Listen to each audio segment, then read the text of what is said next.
Muy buenas, Nakamas. Como ya sabéis y como ya he dicho muchas veces, los videojuegos avanzan, pero ¿realmente avanzan en todos los sentidos? ¿O avanzan dejando algo atrás? Es de esto de lo que hablaremos en el vídeo, la evolución de los gráficos y la jugabilidad. Es innegable que desde que se lanzó el primer videojuego hasta hoy, los gráficos han evolucionado enormemente. Sin ir más lejos, si nos fijamos por ejemplo en uno de los primeros Mario Bros y en uno de los actuales, vemos una diferencia de gráficos clara.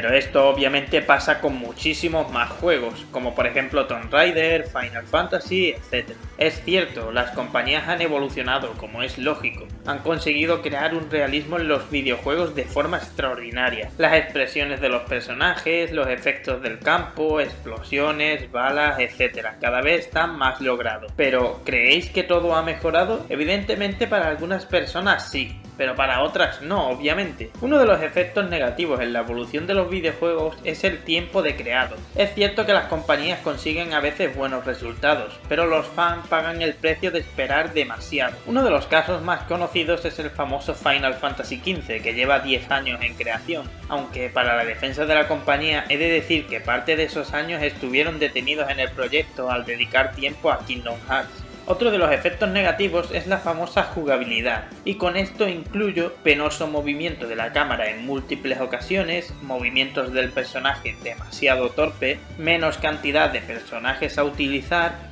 menos parámetros y por supuesto menos misiones secundarias secretas, cuevas ocultas, personajes secundarios, etc. Pero Juancho, ¿y si hay gráficos de la hostia y una jugabilidad bestial? Podría haberlo, pero es muy difícil. Hay que tener en cuenta que las compañías se centran muchísimo en gráficos y con ello echan demasiado tiempo en el videojuego. Al haber dedicado más tiempo a los gráficos, por lógica le han dedicado menos tiempo a la jugabilidad y viceversa. Seguramente también os preguntéis que entonces ¿por qué no le dedican el mismo tiempo a ambas cosas? Podrían hacerlo, ¿no? Cierto, podrían, pero como ya dije antes, antaño los videojuegos se creaban en menos tiempo, actualmente tardan años en sacar videojuegos.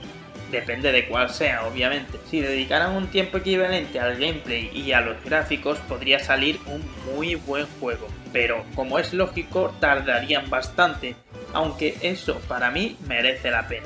¿Por qué deberían apostar las compañías? ¿Por los gráficos o por la jugabilidad? Bueno, como ya habréis notado en los juegos actuales, los gráficos no le falta a la mayoría. Con esto ya podéis deducir por qué están apostando ahora mismo las compañías, pero sinceramente yo, como cliente o jugador, o como queráis llamarlo, prefiero que se centraran en la jugabilidad. Los gráficos son importantes, sí, pero en mi opinión la jugabilidad lo es más. La diversión de un videojuego, como norma general, te la da el gameplay.